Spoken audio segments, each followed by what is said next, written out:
ವಿರೋಧ ಪಕ್ಷದ ನಾಯಕರು ಪ್ರಾಜೆಕ್ಟ್ ಟೈಗರ್ ಮತ್ತು ಪ್ರಾಜೆಕ್ಟ್ ಎಲಿಫೆಂಟ್ ಯೋಜನೆಗೂ ಎಸ್ಸಿಪಿ ಮತ್ತು ಟಿಎಸ್ಪಿ ಹಣವನ್ನು ವಿನಿಯೋಗಿಸಲಾಗಿದೆ ಎಂದಿದ್ದಾರೆ.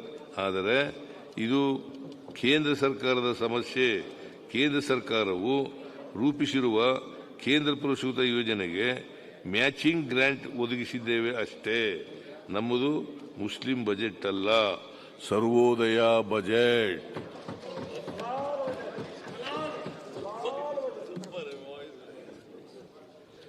ರಾಷ್ಟ್ರಕವಿ ಕುವೆಂಪು ಅವರು ಪದ್ಯವೊಂದನ್ನು ಬರೆದಿದ್ದಾರೆ. ಅದರಲ್ಲಿ ಹೀಗೆ ಹೇಳಿದ್ದಾರೆ: ಬಾರಿಸು ಕನ್ನಡ ದಿಂಡಿ ಮಾವ,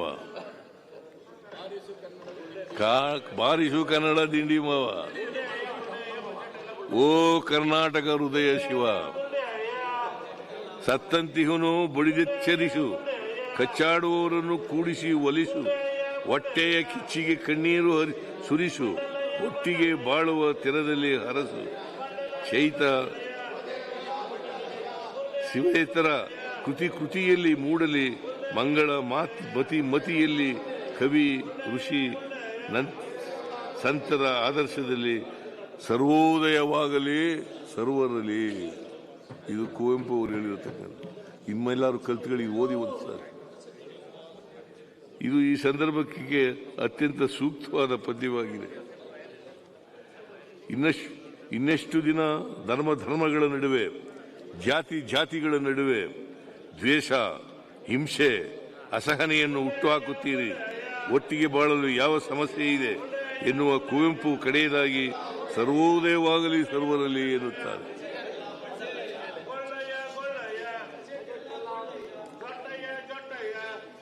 ನಾವು ಬಜೆಟಿನ ಪುಸ್ತಕದಲ್ಲಿ ಹೇಳಿದ್ದೆವು, ನಮ್ಮ ಉದ್ದೇಶ ಸಮಾಜವನ್ನು ಸೋಷಿಯಲ್ ಡಾರ್ವಿನಿಸಂ ಕಡೆಗೆ ತೆಗೆದುಕೊಂಡು ಹೋಗುವುದಲ್ಲ, ಸಂವಿಧಾನದ ಕಡೆಗೆ ಮುನ್ನಡೆಸುವುದು. ಮನುವಾದವು ಸೋಷಿಯಲ್ ಡಾರ್ವಿನಿಸಂ ಅನ್ನು ಹೇಳುತ್ತದೆ. ಇದು ಮನುಷ್ಯ ಸಮಾಜಕ್ಕೂ ಅನ್ವಯವಾದರೆ ದಮನಿತ ಸಮುದಾಯಗಳು ಮತ್ತು ಮಹಿಳೆಯರು ಬದುಕುವುದು ಹೇಗೆ? ಈ ವರ್ಗಗಳಿಗೆ ನ್ಯಾಯ ಕೊಡುವುದು ಸಂವಿಧಾನ ಮಾತ್ರ.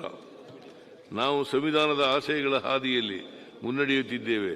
ಹಾಗಾಗಿ ನಾವು ಸರ್ವೋದಯವಾಗಲಿ ಸರ್ವರಲ್ಲಿ ಎಂಬುದನ್ನು ಮಾತಿಗೋಸ್ಕರ ಬಳಸುವುದಲ್ಲ, ಬದಲಾಗಿ ಅದನ್ನು ನಮ್ಮ ಸಿದ್ಧಾಂತವಾಗಿಸಿಕೊಂಡು ಕೆಲಸ ಮಾಡುತ್ತಿದ್ದೇವೆ. ವಿರೋಧ ಪಕ್ಷದ ನಾಯಕರಾದಿಯಾಗಿ ವಿರೋಧ ಪಕ್ಷದ ಅನೇಕರು ಮುಸ್ಲಿಂ ಸಮುದಾಯಕ್ಕೆ ಮೀಸಲಾತಿ ನೀಡಿರುವ ವಿಚಾರ ಕುರಿತು ಆಕ್ಷೇಪದ ಧ್ವನಿಯಲ್ಲಿ ಮಾತಾಡಿದ್ದಾರೆ. ರಿಲಿಜನ್ ಬೇಸ್ ಮೇಲೆ ಮೀಸಲಾತಿ ಕೊಟ್ಟಿರುವುದು ತಪ್ಪು ಎಂದು ಆರ್ ಅಶೋಕ ಅವರು ಪ್ರಸ್ತಾಪಿಸಿದ್ದಾರೆ. ಆರ್ ಅಶೋಕ ಅವರು ಎಸ್ಸಿಪಿ ಟಿಎಸ್ಪಿ ವಿಚಾರಗಳನ್ನು ಮಾತನಾಡುವಾಗ ಕರ್ನಾಟಕದ ಮಾನವ ಅಭಿವೃದ್ಧಿ ಸೂಚ್ಯಂಕದ ಬಗ್ಗೆ ಮಾತನಾಡಿದ್ದಾರೆ. ಅವರು ಪ್ರಸ್ತಾಪ ಮಾಡಿದ್ದು ಒಳ್ಳೆಯದಾಯಿತು.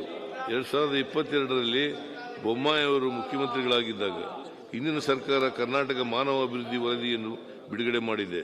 ಸದರಿ ವರದಿಯಲ್ಲಿ ಮಕ್ಕಳ ಮರಣ, ಆರೋಗ್ಯ, ಶಾಲಾ ದಾಖಲಾತಿ, ಮಕ್ಕಳ ಶಿಕ್ಷಣ ಸೂಚ್ಯಂಕ, ಸುಧಾರಿತ ಕುಡಿಯುವ ನೀರು, ಸುಧಾರಿತ ವಿದ್ಯುತ್ ಲಭ್ಯತೆ, ಸುಧಾರಿತ ಶೌಚಾಲಯ, ಶೇಕಡಾವಾರು ಪಕ್ಕಾ ಮನೆ, ಸುಧಾರಿತ ಅಡುಗೆ ಇಂಧನ, ವರಮಾನ ಸೂಚ್ಯಂಕಗಳನ್ನು ಆಧರಿಸಿ ಒಟ್ಟಾರೆ ಮಾನವ ಅಭಿವೃದ್ಧಿ ಸೂಚ್ಯಂಕವನ್ನು ಸಿದ್ಧಪಡಿಸಲಾಗುತ್ತದೆ. ಯಾವ ಪ್ಯಾರಾಮೀಟರ್ಗಳಲ್ಲಿ ಎಷ್ಟೆಷ್ಟು ಅಂಶಗಳನ್ನು ಗಳಿಸಲಾಗಿದೆ ಎಂಬುದು ಈ ಅಧ್ಯಯನದಿಂದ ದೃಢಪಡುತ್ತದೆ. ಅದರ ಪ್ರಕಾರ ಪರಿಶಿಷ್ಟ ಜಾತಿಯವರು 0.49 ಸೂಚ್ಯಂಕ ಅಭಿವೃದ್ಧಿ, ಮಾನವ ಅಭಿವೃದ್ಧಿನಲ್ಲಿ ಅವರದು 49. ಪರಿಶಿಷ್ಟ ಪಂಗಡ 0.44, ಅಲ್ಪಸಂಖ್ಯಾತ 0.37, ಸಾಮಾನ್ಯ ವರ್ಗ 0.644. ಕರ್ನಾಟಕದ ಸಾಮಾನ್ಯ ವರ್ಗಗಳ ಮಾನವ ಅಭಿವೃದ್ಧಿ ಸೂಚ್ಯಂಕ 644.644ರಷ್ಟಿದೆ. ಸಾಮಾನ್ಯ ವರ್ಗ ಹಾಗೂ ಅಲ್ಪಸಂಖ್ಯಾತ ಸಮುದಾಯಗಳ ನಡುವೆ 0.274 ಅಂಶಗಳ ವ್ಯತ್ಯಾಸವಿದೆ. ಪರಿಶಿಷ್ಟ ಪಂಗಡಗಳಿಗೆ 204 ಅಂಶಗಳಷ್ಟು ವ್ಯತ್ಯಾಸವಿದೆ. ಪರಿಶಿಷ್ಟ ಜಾತಿಗಳ ನಡುವೆ 0.154 ಅಂಶಗಳಷ್ಟು ವ್ಯತ್ಯಾಸವಿದೆ.